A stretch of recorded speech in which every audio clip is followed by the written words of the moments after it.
Good morning. Oh, too much coffee at one time. So, today is Tuesday, and it is Tech Tuesday. And you know what's going to happen today? At 12 o'clock Eastern, we are going to go live on IAEI News Live, and I just wanted to again, just get on this morning and let everybody know we're going live. The link is down below. We're going to talk about feeders today. So I hope that that you join us, because we're going to springboard off of our conversation from last week. Remember, last week on the IAEI News Live YouTube channel, we talked about transformers. I think we did a 30 kVA transformer, something like that. I think it was a 30 kVA transformer. So we did a 38 kVA transformer, and we recognized that the secondary conductors of a transformer are feeders because they meet the definition of a feeder. And then we journeyed into Article 215. Then we moved over into Article 240. When we talked about feeder protection. And I think we learned some good lessons last week. You probably already know it. Hey, Nihad, good morning. But one of the things that we learned last week was that Article 450 on transformers just focuses on transformer protection. Nihad, it only focuses on transformer protection. And I think even, I don't know, even for me, walking through that example helped me, every time I do that, I don't know about any of you out there, but in many cases, I know what I tend to do is confuse the transformer protection requirements with feeder protection, and you got to like separate those two things. You can have transformer protection and say I have primary and secondary protection, or I have primary only, and then pick your overcurrent devices, and then all you've done is protect the transformer. Even if you said I'm going to do primary only overcurrent protection on that transformer, you've only protected the transformer. Now you've got to say, okay, I have conductors on the secondary. What are those conductors? And they're feeders, right? The conductors that come from your generator are feeders. That's not a service.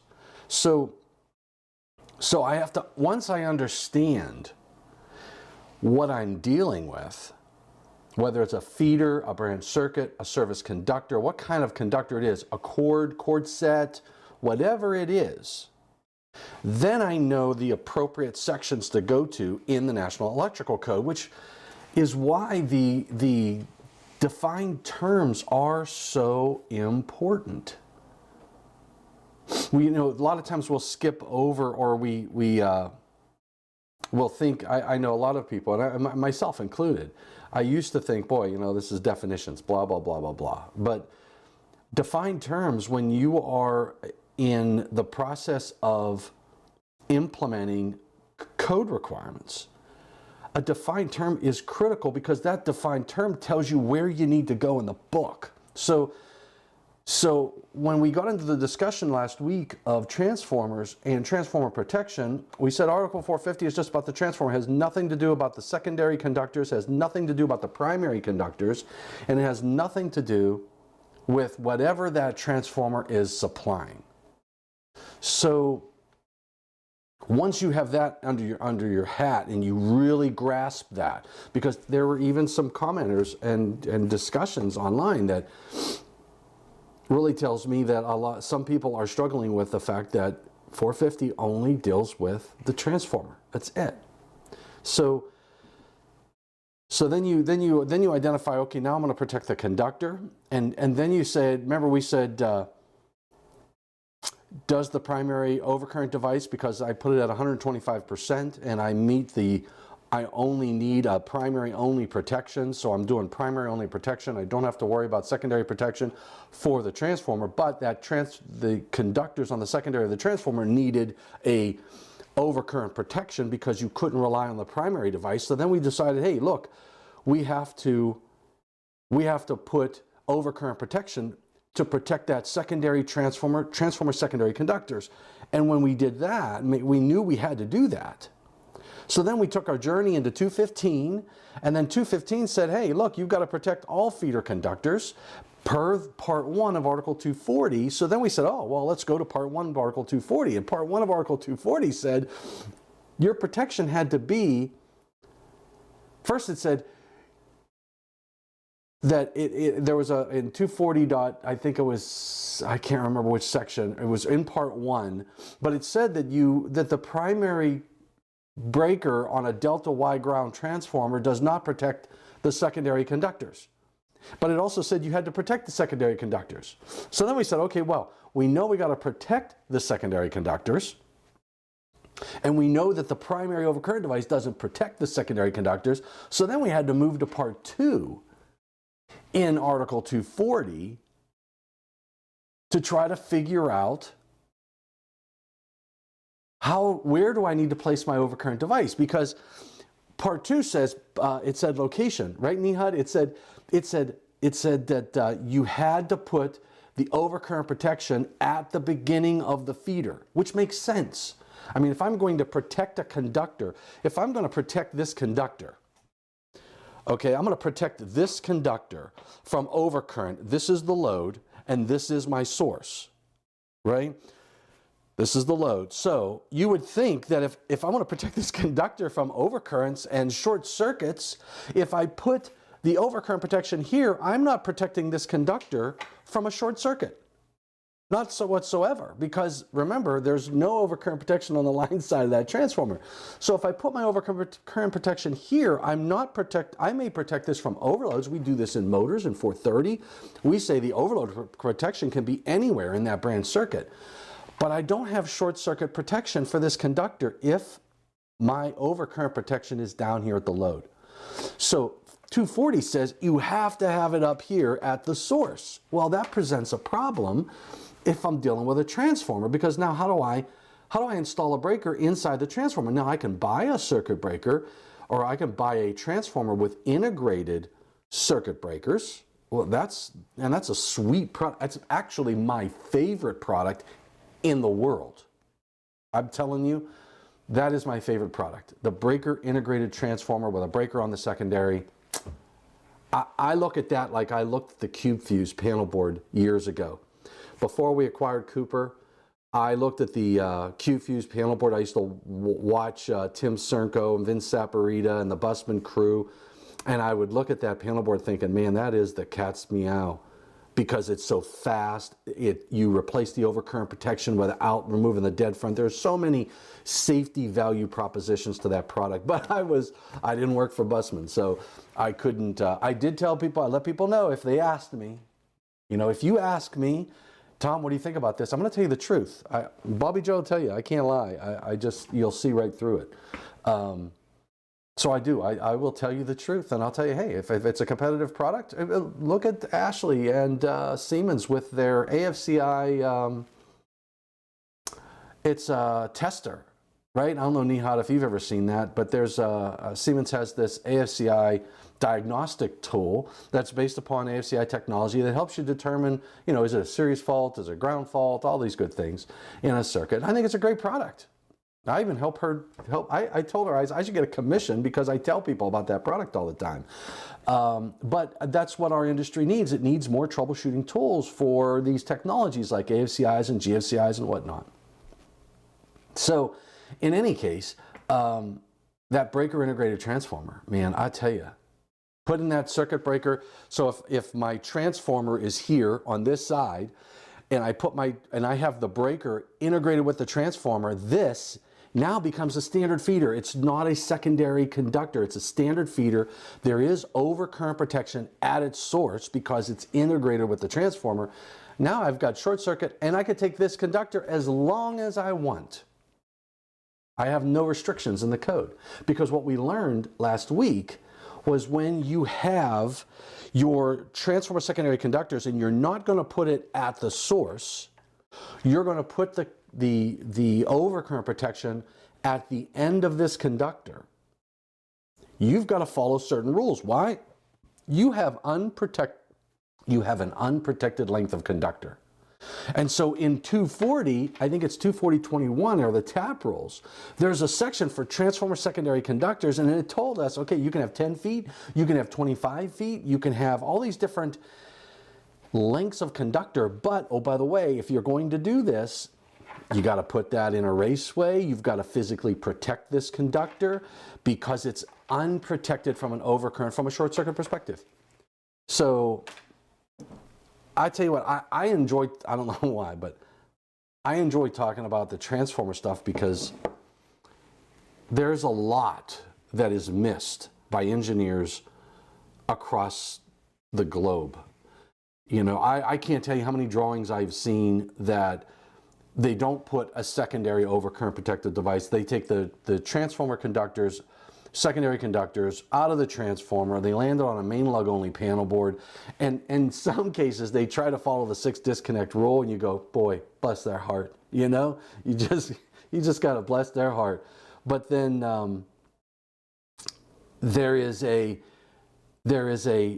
I've seen in some cases, in fact, I just had an email dialogue with somebody online where they came across a situation where you had a main lug only panel board and they didn't have 6. They had like, I don't know, 20 some devices in that panel board. That's just not going to work. Not on a delta Y ground transformer. Now on a delta, you could get away with it. On a 2-wire transformer, you might get away with that as well. But you're not going to get away with it on a delta Y ground transformer. Not on Mondays, definitely not on Sundays, and any day in between. So anyway, I just thought that was cool. All right, so Nihad, yeah, I know Nihad. You know, definitions very critically important. You know, you should check that Siemens product out, and you probably know. I don't know if you know. Well, you know Randy Dollar. Randy's on panel 10. He's going to be probably presenting down there at the code making panel, so you'll probably see Randy hanging around. You got to ask Andy. Say, hey, Tom told me to ask you about that troubleshooting product that you guys have.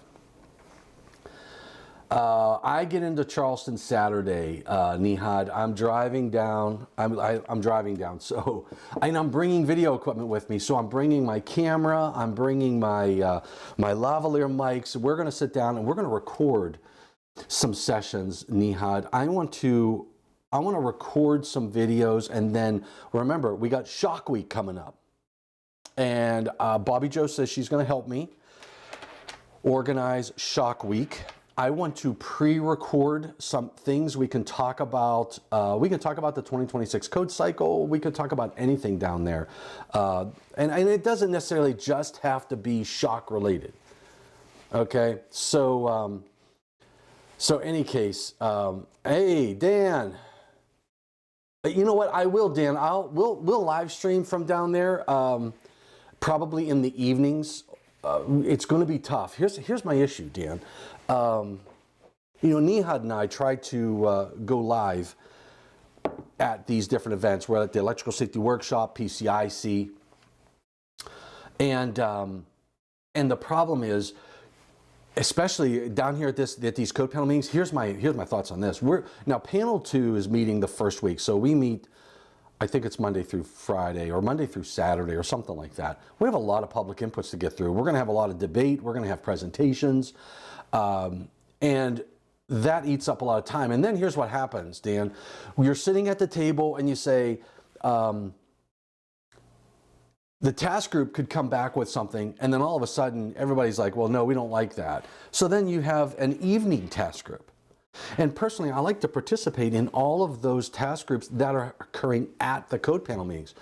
So, because here's the thing, you only have, you have, this is once every 3 years, right? Now we're going to have the public comment, but first draft is once every 3 years. And if there is going to be a task group meeting in the evening of a few people getting together, this guy wants to be there. And the challenge I have is when there's multiple task groups, and typically we flow over to the evenings, you know, Monday through Saturday, Nihad says. So that's the challenge with those meetings, really. But Nihad and I, you know, we're going to be down there that whole week. Nihad, I don't think when do you leave, Nihad? I don't know if you're going to be there the second week too. But I have panel 10 meetings the second week. So the second week I'll plan on going live. So my hopes are we'll go live each day if we can. But I do want to make sure that we record some. I'm going to try to grab a few other individuals while we're down there who are brave to get in front of a camera.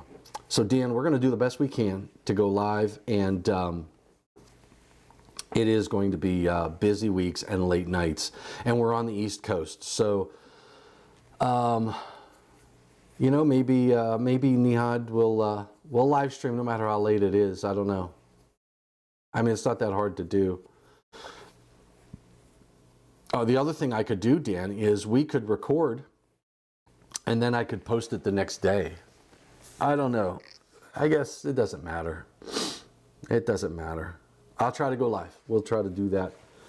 You know what I might do too, Nihad, is I'm going to bring my, I'm going to bring a light with me. I have, Bobby Joe bought me 2 key lights, or 2 Amaron lights. I think they're Amaron.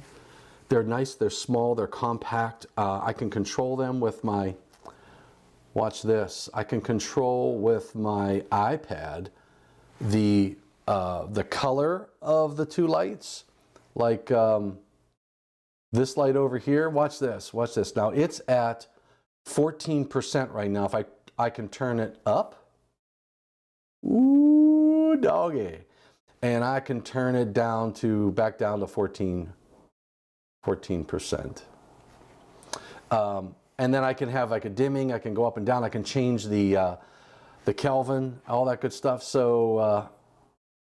She did a good job. She treated me well this Christmas. So anyway, I'm gonna bring my key light. I'll bring my light with me so we can light ourselves up, because you know how sometimes these hotel rooms are very dark. But you know, I always said, man, could you imagine the cleaning crew coming into my room, having a tripod set up and lights set up, and they'd be like, what the heck is going on in here? So you leave you leave Tuesday, so you'll be there through the weekend. I'm going to present a panel 12 on Sunday. And what I'm presenting on to panel 12 is I put an article suggestion in I have a new article suggestion for addressing the standards around, or the installation requirements around other electrical vehicles that are battery operated and have to be charged. So the problem that we have, and how I came across this, was in marinas. We're starting to get customers who have electric boats. Go figure. They've got electric boats. They want to charge the electric boats, and well, there's no requirements in the code for electric boats and electric boat charging, because, and I was, first I pushed back on my team. I'm like, listen, we already have requirements in 625, I think it is, for electric vehicles. And they were like, Tom, a boat is not a vehicle. I'm like, yeah, it is. You get in it and you hit throttle and it's going. But when you look at the definition of a vehicle, I think we define it in here. LMNOP. Don't forget, today at 12 o'clock, live on IAEI News Live. Go over, check that out. We're going to go live and we're going to talk feeders today. Vehicles. Do we have a vehicle defined? We have a vessel defined. Maybe I gotta look under E for electric. You would think they would put electric vehicles under vehicles, electric. Okay, yeah. Electric vehicle supply equipment, electric vehicle. So here's the definition of an electric vehicle. The webs we weave. An automotive type vehicle for on-road use. On-road use. So this doesn't even cover a golf cart because a golf cart's not supposed to be used on road. It says passenger automobiles, buses, trucks, vans, neighborhood electric vehicles, and electric motorcycles, primarily powered. So this is for on-road use. If you're charging your lawnmower, if you have an electric lawnmower, and you have a charger for the electric lawnmower, not covered because it's not an electric vehicle. It's not for on-road use. Although you've never seen me drive my lawnmower, right? But in any case, yeah, so it doesn't cover boats, and it doesn't cover all of those vehicles that you would see that are at, say, airports, where you have a vehicle that is used only at an airport for taxiing and all that. Those are electric vehicles, and they're being charged with charging equipment, but there's no code covering it. So I am going to, so I put a public input in, and I talked to Joe Bablow, the chair of panel 12. He's going to give me time. So then I still have to send an email today to the chair of panel 7 to ask for time to speak there, because I want them to know, here's what we've done over here on panel 12. I put a public input in. This is what they're reviewing, and I want panel 7 to review it, because it could be that somewhere in panel 7, they're going to need to do a link to say, look, if you have an electric boat and you need to charge it, hey, go see this new article for the requirements for that charger. I don't know. CMP5 is done on Tuesday of the 2nd. Oh, so are you on CMP? You're on 2. You're not on. Are you monitoring 5, or what's going on with 5 there, Nihad? Oh, and you know what? I'm streaming for the first time on Instagram, on my Instagram account. If you're following me on Instagram, and if you're not, you should, because I'm you know, I'm on all these platforms. But take a look on Instagram. I should be on Instagram, but I can't see my own live feed on Instagram. I don't know why. Oh wait, what's this? No, I can't. Oh, you submitted public inputs on CMP5. Ooh, doggy, what are you trying to do over there? You sly dog, you. What are you trying to do on panel 5, buddy? Oh, you know what we're gonna do? You know what I'm gonna do? I'm gonna take a look. Documents and organizations, NFPA 70. I'm going to take a look at 2026 first draft meetings, public inputs, panel 5, and we're going to search your name, Nihad. Control F, Nihad. Ooh, look at you, Monkey Bar Technologies. What do you got? A loss, the integrity of the impedance grounding system shall be monitored, and the system shall have an audible or visual alarm when one of the following conditions is detected. A loss of continuity of the impedance grounding circuit, a ground fault in the impedance ground. So you're looking for a loss, you want to do continuity testing. Is that, I guess you're just looking at the ground, the connection to that ground resistor or the impedance.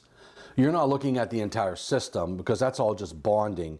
You're looking and monitoring the impedance that you're connected to make sure that you didn't lose a connection there. That's interesting. Very interesting, Nihad. And that is public input number 3241. So for all of you out there, PI 3241. Let me see if you have another one, Nihad. Is that the only one you got? Let's do a search. Oh, we got another one. Oh, nope, same one.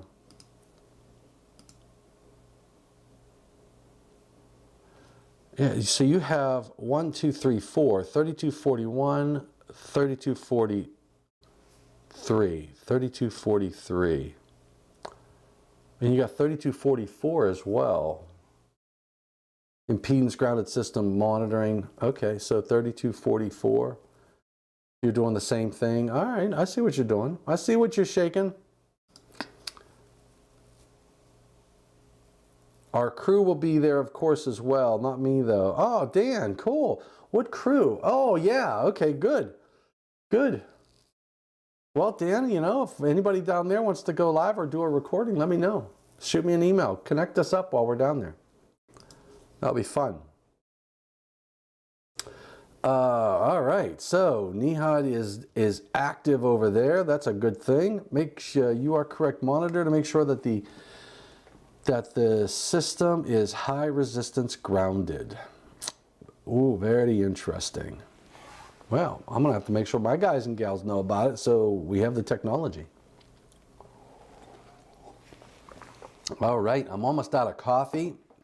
I'm using my Krispy Kreme donut cup today. You know, I like these. These are, I call these, I went through a phase. I loved the coffee mugs that were like the diner coffee mugs that were very thick.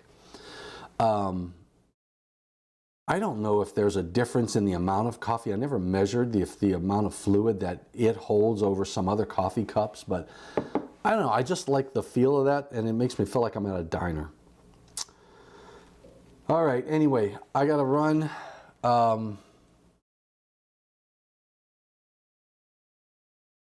Talk to you later. Thank you, take care, stay safe, and please stay healthy.